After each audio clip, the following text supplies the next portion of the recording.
Imagine waking up tomorrow, walking into your nearest Apple store, and seeing a brand new iPhone for just $299. Sounds impossible?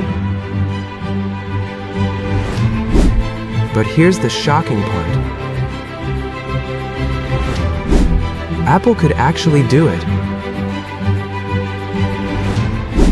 So, why don't they?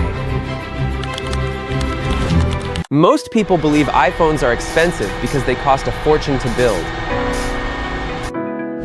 But that's only part of the story. Apple has the technology, the factories, and the supply chain to build a much cheaper iPhone if it wanted to. In fact, Apple has already done it before. The iPhone SE proved that Apple knows exactly how to build affordable phones. So if Apple already knows how to make cheaper iPhones, why doesn't it make them its main business?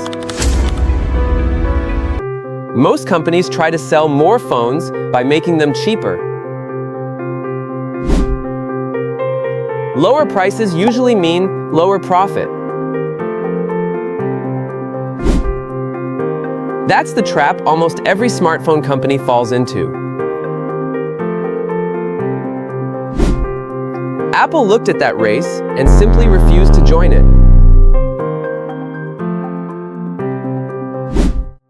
Instead of asking, how can we make the iPhone cheaper? Apple asked a completely different question. That single decision changed Apple forever and transformed the iPhone from a smartphone into a luxury product. If Apple already has everything it needs to build a cheaper iPhone, then the real question isn't can they, it's why won't they? The answer has almost nothing to do with technology and everything to do with psychology. Because Apple doesn't just sell smartphones, it sells something much more valuable. A feeling, a lifestyle, and a brand that millions of people dream of owning. And once you understand that, you'll realize Apple was never trying to build the cheapest phone, it was trying to build the most desirable one. But how do you convince millions of people to happily pay more for something they could buy cheaper somewhere else? That's exactly what we'll uncover next. Apple doesn't price the iPhone based only on what it costs to make.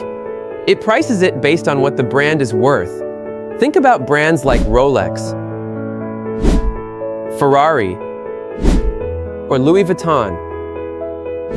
They don't compete by being the cheapest, they compete by being most desirable. Apple follows the same philosophy. A lower price might sell more phones, but it could also make the brand feel less special, because luxury isn't created by low prices, it's created by exclusivity. The harder something is to own, the more people often want to. That's why Apple rarely discounts new iPhones. Protecting the brand is often more valuable than selling one more device. But Apple's greatest weapon isn't its price. It isn't even the iPhone itself. It's something almost invisible, and once you're inside, it's incredibly difficult to leave. Apple learned something most companies never understand. People don't buy products because of what they are. They buy them because of what they represent.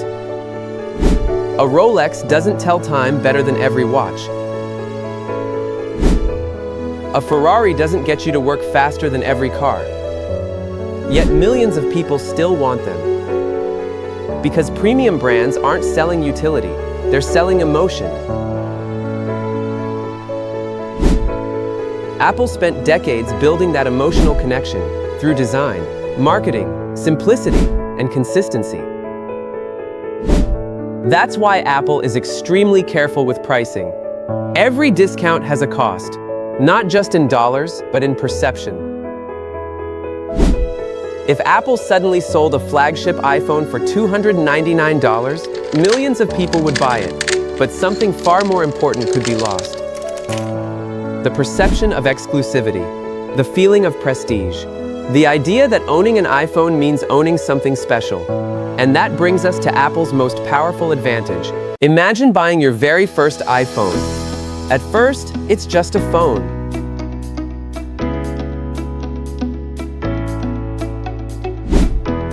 A few months later, you buy AirPods.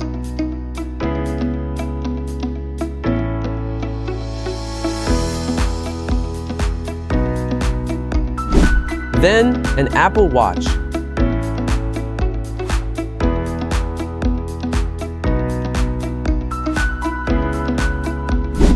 Eventually, a MacBook.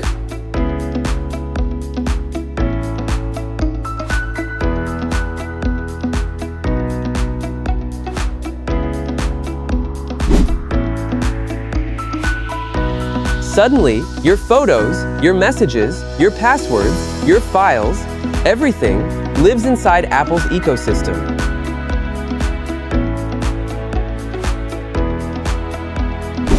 Now imagine switching to Android.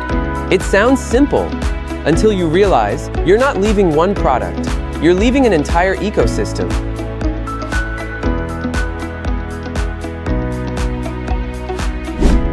That's exactly what Apple designed. Every product makes the next product more valuable,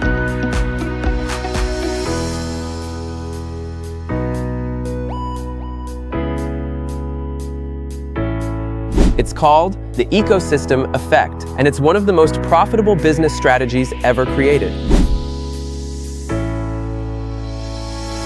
Apple doesn't need to lock you in, because convenience does it for them.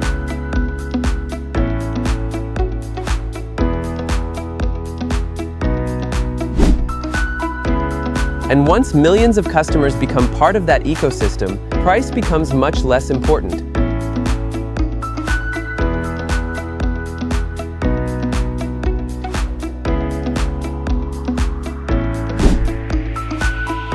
Which brings us to one final question. What would happen if Apple suddenly launched a $299 flagship iPhone?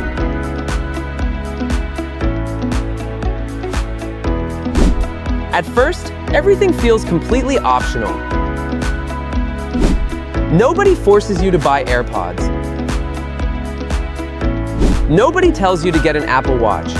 Every purchase feels like your own decision. Then something interesting starts to happen. Your AirPods instantly connect. Your Apple Watch unlocks your Mac. Your photos appear across every device. Everything simply works. None of these features seem revolutionary on their own, but together, they create an experience that's incredibly difficult to replace. Apple doesn't just improve one product. Every new device increases the value of every device you already own. The more Apple products you buy, the stronger the ecosystem becomes. Economists have a name for this. It's called switching cost. The longer you stay inside one ecosystem, the harder it becomes to leave. Not because you're forced to, but because leaving means giving up convenience. Imagine replacing your iPhone. Now think about replacing your AirPods, your Apple Watch, your MacBook, your iCloud storage, and years of habits you've built without even noticing. That's why Apple rarely needs to compete on price. By the time customers think about upgrading, they're no longer buying just another phone. They're protecting an entire digital lifestyle. Here's the part most people completely miss. Apple's biggest advantage isn't the iPhone. It isn't the camera. It isn't the processor. It's what happens after you've been using Apple products for years. Imagine you've spent 5 years taking photos, saving passwords, backing up files, buying apps, organizing your entire digital life. Everything is exactly where you expect it to be. Now imagine starting over, learning a new system, moving thousands of photos, replacing accessories, fixing the small things that suddenly stop working together. Most people don't avoid switching because it's impossible. They avoid it because it's inconvenient. And convenience is far more powerful than most companies realize. Every smooth interaction, every automatic sync, every feature that quietly saves a few seconds builds a habit, and habits are incredibly difficult to break. That's why Apple's ecosystem isn't just about technology. It's about reducing friction. When everything works together without effort, switching stops feeling like an upgrade. It starts feeling like a sacrifice. By now, Apple's strategy starts to make perfect sense. The company isn't trying to win a race for the lowest price. It's building something far more valuable, long-term customer loyal. Every product makes the next purchase easier. Every service makes the ecosystem more useful. And every year you stay, the value of leaving becomes smaller, while the cost of switching feels bigger. That's the real business model. Apple doesn't just sell a phone every few years. It builds a relationship that can last for decades, and that relationship is worth far more than a single sale. So, could Apple build a cheaper iPhone? Absolutely. But doing so could weaken the very strategy that made the company one of the most valuable businesses in the world.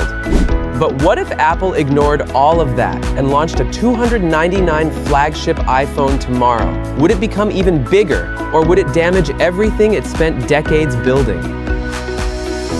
Imagine waking up tomorrow morning, unlocking your phone, and seeing one headline everywhere.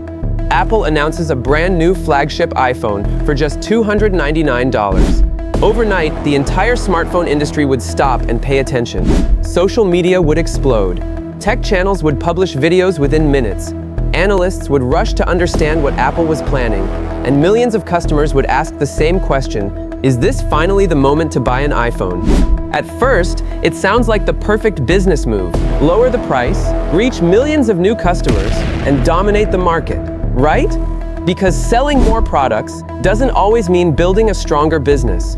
In fact, some of the most expensive mistakes in corporate history started with ideas that looked brilliant on paper. And Apple knows that better than almost anyone, because the biggest threat to a premium brand isn't always the competition. Sometimes, it's your own next product. Let's say Apple launches that $299 flagship. Millions of people buy it. Sales break records.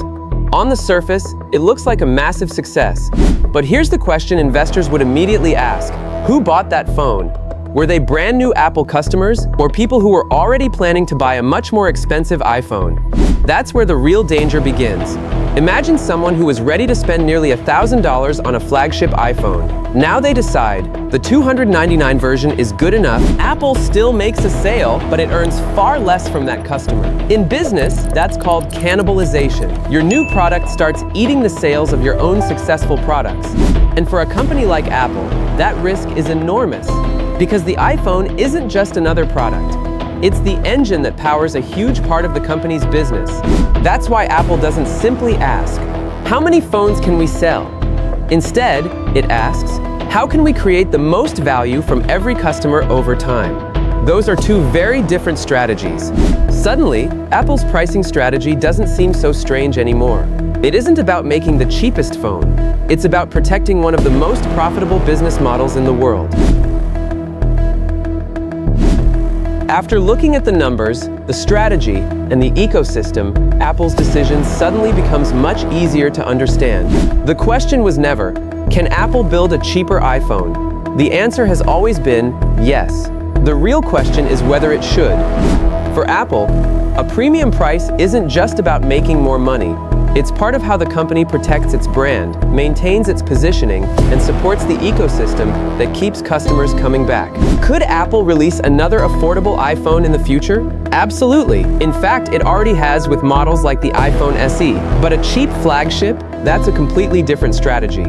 Apple could build a cheaper iPhone tomorrow. The technology exists. The factories exist. The demand certainly exists. But after everything we've explored, it's clear that Apple's biggest asset isn't the iPhone itself. It's the business strategy behind it. And sometimes, the most powerful decision a company can make is choosing not to compete.